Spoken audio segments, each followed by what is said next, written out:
And that feels good to say. Feels good to say good morning. So excited to be here this morning.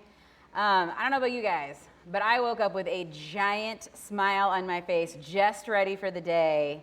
Because listen, after this, I'm gonna go home and take a nap. I think that's what I'm gonna do. A few housekeeping bits. I gave some of you guys some paper. If you don't have a piece of paper, I apologize that I missed you. But this is our first time in this location. If you guys could just jot down some thoughts as you're the first time here, if you think we're missing something, to Donna's point, if you can't read the TVs, if the font is too small, let us know. That's what the soft launch is all about, to kind of work out some of those little bugs. And the last piece of homework is, please download the church app. There is going to be, most of our information will be shared through the app, the different events and things that we have coming up. And you don't want to miss any of it. So at the end of the last song will be a QR code. It'll be up on the screens. You guys can scan it on your phone. It'll take you to the link to download the app. If you have any questions, you can ask me, but I know very little, so you should probably talk to Donna. Yes? Real quick. So if you have the app now, something that I need some people to test, in the app there's a notes section, and we have notes for today's sermon. So play around with it, make sure it works. Yeah. That is really cool. On your phone, in the app, you can take notes on the sermon. So it's an excuse to be on your phone. I can't say anything because I won't know if you're taking notes or not. Anyway, check that out. Let Donna know if one of you guys want to be the guinea pig on that. All right, all the housekeeping. A little roadmap, because we are going to talk about rest. We're going to talk about Sabbath for the next 3 weeks. So today we're talking about what the heck Sabbath is. What is rest? Next week, we're going to be talking about why we need it, why it's important for us. And then we're going to talk about some actionable steps that last Sunday of the soft launch. How the heck do we get rest, and what does that look like? Now, why would I do a message on resting and Sabbath today? We just moved to this new location. We are a much more mobile church. We have way more work in setting up and tearing down. So am I sending mixed signals here? Right? How can I encourage you guys to do more work to set up for the Sabbath, but then also encourage you guys to rest? That seems a little bit off. And I have to say, that was part of the reason why I really struggled talking about this message today. I just really think it's poorly timed. I'm going to be honest with you guys. But man, I tried. I tried to come up with other topics. I just couldn't shake this one. I kept getting drawn back to this idea. It was actually really kind of frustrating, if I were to be honest with you guys. So let me start with the inspiration. It started with a podcast. I know I'm one of those people. I love listening to podcasts. And this particular podcast was on church planting. The topic was Sabbath. I almost didn't click it. I mean, who has time for rest? I'm arguably in the busiest season of my life right now. I can't slow down. If I stop moving, all the balls that I have up in the air, they're just going to plummet to the ground. And so I almost didn't click on it, but it's such a good podcast. I've gotten a ton of really great tips from that podcast in the past, so I thought, what the heck, might as well listen to it. Plus, this was a church planning podcast, so I thought, well, maybe there'll be some tips in there that would help me be more efficient in one area so that I could cram more work in another area. And I know that sounds really silly that I was listening to a podcast on rest for tips on how to work more, but that really is the attitude that I hit when I hit play in the car on my way to Columbia. Instead of giving me tips, they took a more philosophical approach and talked about what rest means for us and why it's important for us. So while I did feel like I was a little bit tricked into clicking on it, the idea of Sabbath really started to take root in my heart. And I became fascinated with what Sabbath would mean for me and my spiritual walk. See, I never really considered taking a Sabbath because I just assumed that was Old Testament stuff. You know, it's part of the 10 Commandments. When Jesus came to fulfill the law, I just dismissed it. That concept of Sabbath no longer applied to me, I thought. So my day of rest? No. Not a day of rest. It was just a day I could cram more stuff into. And I'm sure I'm not alone in that. I bet if I asked everybody in here, you guys would all raise your hands high in the air. Because let's be honest, we're all going 90 miles an hour. We're living on caffeine and a prayer, right? I mean, this idea of stopping is not something that we're used to. And when we do stop, it's really just to collapse on the couch in more of a vegetative state. We're not actually resting, we're just stopping. And then we wonder why we're so exhausted and worn out. Well, what the heck is Sabbath? I went down quite a rabbit hole with this one. Google was very helpful, but I want to just keep it simple. So let's just say this. Sabbath is the seventh day of the week observed as a day of rest and worship. It's a day of rest and worship. So Sabbath has two components, rest and worship. Now I want you to put a pin on this because this is going to be important in the next few weeks, fair warning. But where did the concept of Sabbath start in the Bible? Well, it actually started in Genesis. If you go back to Genesis 2, we're going to be looking in verses 1 through 3, and I am using ye old King James. I don't typically read out of King James, but I want you guys to catch something in the scriptures here. Thus the heavens and the earth were finished, and all the host of them. And on the seventh day, God ended his work which he made, and he rested on the seventh day from all his work which he made. And God blessed the seventh day and sanctified it, because that in it he had rested from all his work which God created and made. Wait a minute. Hold up. Go back and read that again. On the seventh day, God ended his work. So creation wasn't finished on the sixth day, like we would assume. It was finished on the seventh day. So this implies that God created something on that seventh day. That's when he finished his work, right? So what did he create? Rest. He created rest. Abraham Joshua Heschel, he's a Jewish rabbi. In his book, The Sabbath, It's Meaning for Modern Man, he says it like this. The words, on the seventh day, God finished his work, that's Genesis 2:2, we just read it, seem to be a puzzle. We would surely expect the Bible to tell us that on the sixth day, God finished his work. Obviously, the ancient rabbis concluded there was an act of creation on the seventh day. Just as heaven and earth were created in 6 days, Menhua was created on the Sabbath. After the 6 days of creation, what did the universe lack? Menhua. Came the Sabbath, came Menhua, the universe was complete. I know what you're thinking. What the heck is Menhua? Well, let's finish the rabbi's thoughts. Menhua, which we usually render with rest, means here much more than withdrawal from labor and exertion. It's more than freedom from toil, strain, or activity of any kind. Menhua is not a negative concept, but something real and intrinsically positive. This must have been the view of the ancient rabbis if they believed that it took a special act of creation to bring it into being. What was created on the seventh day? Tranquility, serenity, peace, and repose. Think about that for a second.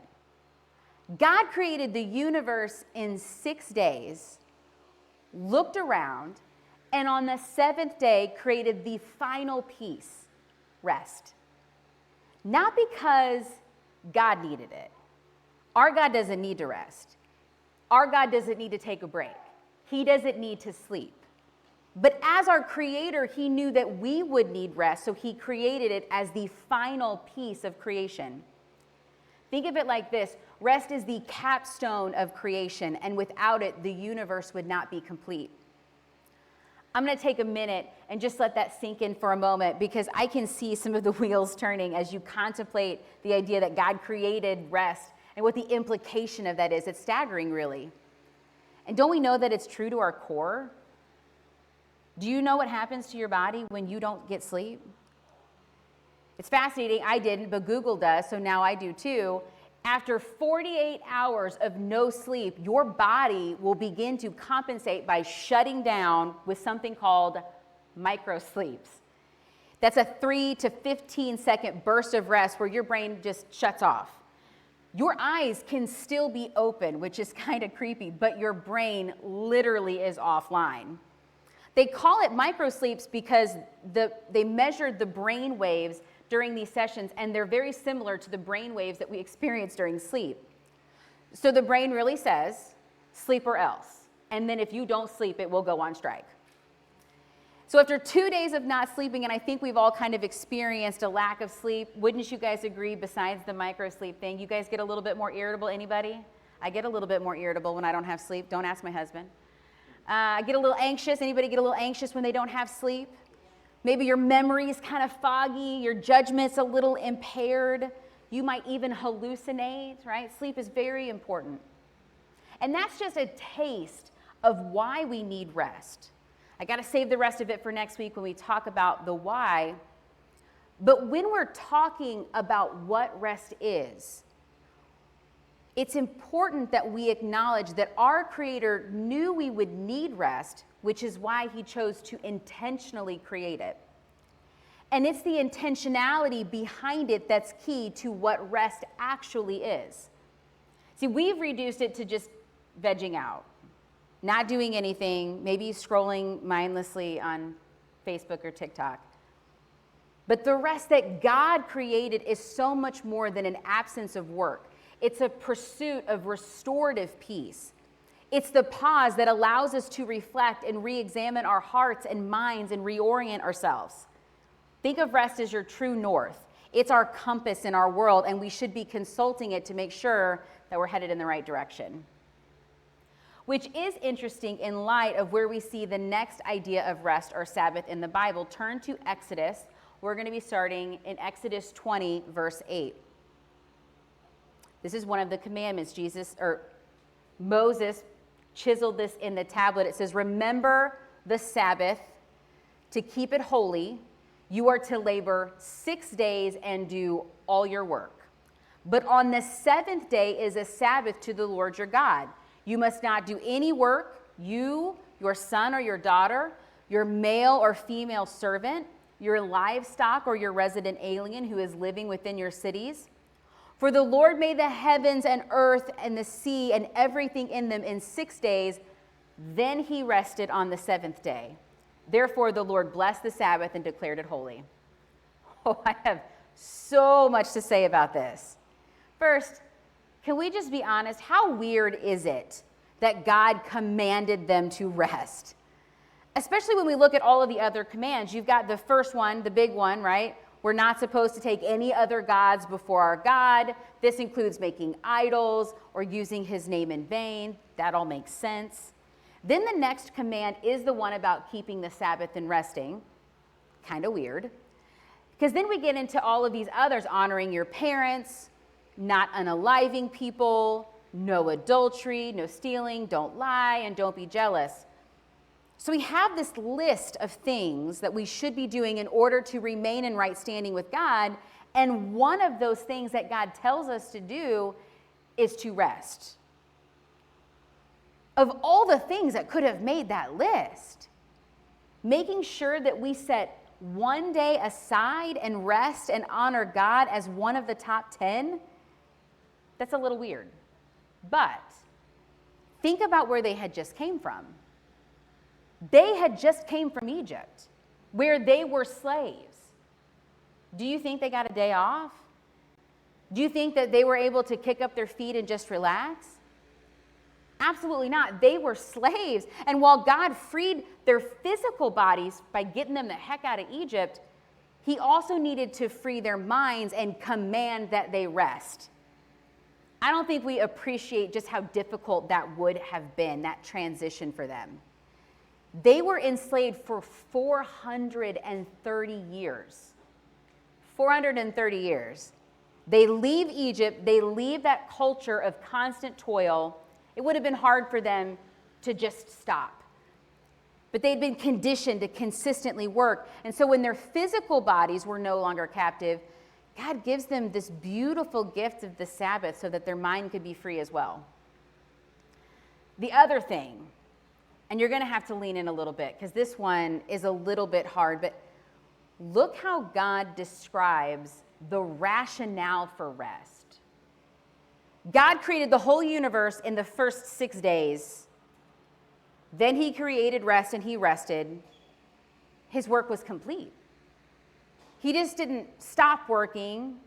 He wasn't constantly going over his to-do list or agonizing about the next tasks that had to be done because there were no more tasks. It was finished. So Sabbath isn't just resting from work. It's believing there's no more work to be done. Are you guys catching this? It's allowing yourself to enter into this mindset of completion. This one absolutely blew my mind. And frankly, when we start getting into how we're supposed to be doing this in a couple weeks, I am worried a little bit about my ability to do this part of it. Because look, when I am not physically working, I don't know about you guys, but I'm thinking about work. I'm reading about work. I'm listening to podcasts about work. I'm constantly in a state of movement and work. And even as I gathered notes for this message, I'm reviewing my next week and trying to figure out and strategize where I can work on next week's message. I got to make sure I'm checking all the boxes. And even that's a pipe dream. I don't know about you guys, but I'm never going to be able to check off all of the boxes on my to-do list because life keeps tossing more on. It is a never-ending cycle of things to do. But what if we actually leaned in and embraced what Sabbath really is? It's a celebration of the completion of work. What if we allowed ourselves permission to just sit back once a week, not worry about the tasks we'll need to accomplish tomorrow? They'll still be there, I promise. What if we just stopped, though, and appreciated that all of the work is done for the week? It's completed. It is finished. That's Sabbath. It was the last thing that was created. It was what completed creation. And it's not an absence of movement, but rather an intentional pursuit of peace. And it gives us this amazing opportunity to celebrate our completed works and spend time being grateful for the completed works of God through worship. That's the other element of Sabbath we tend to forget. As the band comes forward, I'm going to leave you guys with this final thought on Sabbath and what it means to us as believers. See, we humans took the concept of rest and Sabbath and we added all of these laws and legalized it to the point of making Sabbath just another job we needed to do, which ironically is the opposite of Sabbath and probably why we've just stopped practicing it. The Pharisees, out of that one command, made 39 different categories of rules about the Sabbath alone. By the way, there are still areas in this world that are still practicing these. One of those categories is called selecting. You cannot select on a Sabbath, and one of the rules in that category is you cannot pick bones out of fish. How crazy is that? By the way, that's where the custom of gefilte fish came from, because they had to follow that particular rule. So it was in this extremely legalistic environment that Jesus does the unthinkable. One Sabbath, he and his disciples were traveling. They were going through the grain fields, and his disciples started to pluck heads of the grain. And the Pharisees threw a fit. Oddly, that is okay to do on a Sabbath, I checked. And Jesus ends with this response. Mark 2:27. And he said to them, the Sabbath was made for the man, not man for the Sabbath. What the Sabbath is a beautiful gift that God gave us. And it's not a punishment. It's not a legalistic set of rules that we need to follow. It's a gift intentionally created for you to bring you peace and provide you margin for reflection and a time where we can worship and recharge our batteries. So as we get our hearts prepared for next week's message, remember God gave us Sabbath to cultivate peace and joy, not to steal it. Let's pray. Father God,